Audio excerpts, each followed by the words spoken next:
many of them were, like I say, so we had kids that were evacuated and with boats. They went they got in the boat and so they left everything behind and they just had maybe one or two pairs of clothes or something like that. And we wanted these kids to know, okay, it doesn't matter, you're here, we're going to help you and try to provide everything that we could provide for them so that it would be normal. With the exception of homework right off the bat. Right. And of course, like I said, we had parents that they wanted home. You can't please anybody. You give them normal homework, they say it's too much. You don't give them any, and then they gripe because they're not getting it. And so, but we were just trying to help everybody to feel, as normal as possible about school, and those that specifically had individual needs, we tried to address those as we found out about them. Mm-hmm. Okay, thank you.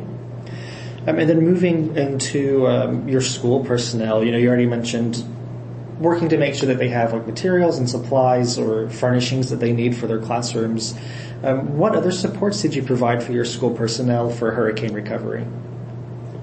Well, there was a lot of listening, mm-hmm. and I don't mean that by official outside counselors. I just mean from each other's. I mean, I asked people, hey, did y'all get flooded? And yes. Well, do you need anything? We're kind of a family, and I know that term can imply many things, and in any kind of business, it's good to be a family, but it's also, it's still a business, but we try to help one another out, and we had a lot of people helping other people, and helping other teachers, the elementary helped us in many ways.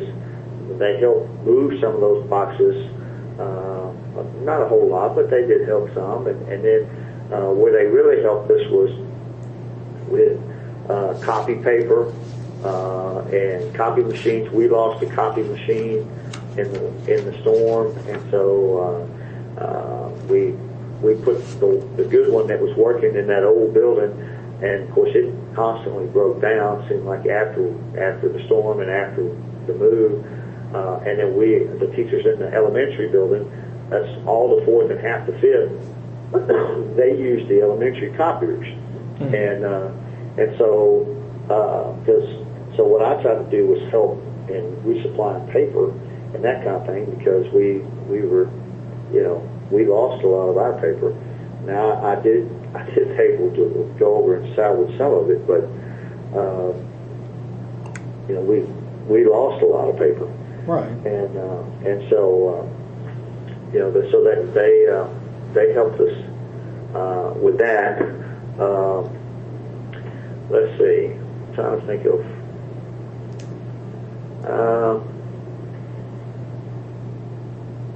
I don't know. I'm trying to. It's all. And I'll tell you something else too. The biggest thing is it's very overwhelming. Mm-hmm. As an administrator, as a teacher, you're trying to establish the normalcy. But I'm going to tell you, I didn't do anything the first month of school, anything normal, as far as my job is concerned. If I wanted to do my job, normal job, I had to wait till all the teachers and kids left, and then I had to stay late to do my normal stuff, because my day throughout the day was just trying to, help teachers to find what they need, to get what they need, to make sure that we established the correct routine as far as kids even transitioning in the hallway and all that kind of stuff. So all of that was kind of interesting. Right. Well, thank you. And again, if anything else springs to mind while we talk, feel free to just mention it. But for the next question, to your knowledge, did your school receive any additional funding related to hurricane recovery in the aftermath of the hurricane? when you say additional funding, you mean state or federal related or individual? Because I know there was a district, and I can't think of the name of it offhand. It'll come to me here in a little bit. There was another district in a public school district in the state that sent us a lot of supplies. We had somebody from California send us money. I don't know who these individuals are. The district, I can't. It's a small district. I can't even remember the name of it. Maybe I can look it up while I'm here. I know there's some funds that we had to spend some of it, but there are some funds that are still there. And we were told we were not going to spend any more of it until we find out exactly what we need going back. Right. And we're finding that right now. Going back in, we're finding out that some of the stuff that they supposedly saved and put in a pod, well, it was in a pod that's not air conditioning since August, September, till just now, and it's got mold all over it, and it's ruined. What are we going to use to replace that stuff? Right. I do know that insurance went in, and they typical insurance. I don't think we got everything that we should have got covered. That's just my opinion. But I understand too that they can't. That you're limited on the amount that you're going to be covered anyhow. So, okay. I don't know specific if we got what other funds we've got. That would I can tell you who to contact on that. John Burris is our assistant superintendent that was in charge of all of that. He could probably give you exact numbers. Okay. Right. Well, thank you, and that definitely helps answer the question. One other thing I can tell you, and I'm sorry I interrupted you. Mm-hmm.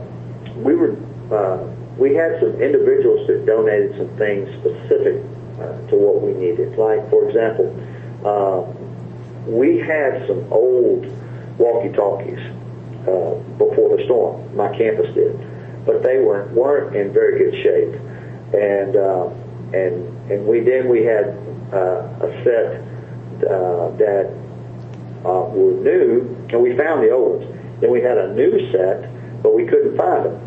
Servpro got a hold of them and boxed them up, and it was like, you got 1,000 boxes in the gym, and you're like, okay, you're looking for one box that has these new two-way radio type things with earpieces, and we couldn't find them. So we had a generous. Where we're located, there were lots of plants, chemical plants, and we had a guy that I don't know how he got access to these. I don't know what plant they were formerly from, but he came and donated 12 two-way, really nice. They're old. They were used with the call button, like a CB radio, where it attached to your collar, like a policeman might have, and he gave us with the docking stations. So we had 2 of them, and those came in handy because I could carry one, and so we set up different channels. Channel 1 was for everybody. Channel 2 was the nurse. Channel 3 was PE. Channel 4 was 4th grade. Channel 5 was 5th grade. Channel 6 was 6th grade. So if you wanted to contact the grade level chair, you would go to that channel, or all call would be Channel 1, and so it did help to communicate, because the district, the campus between the 2 buildings was 100 yards between the buildings, but they're opposite each other. So if you walk into one building, it would take me probably 2 minutes of a quick pace to walk from one to the other, not building, from one room to the other room in the other building to get there. It would take, I would have to be moving pretty quickly to get between there. So communication, that really helped. But that was a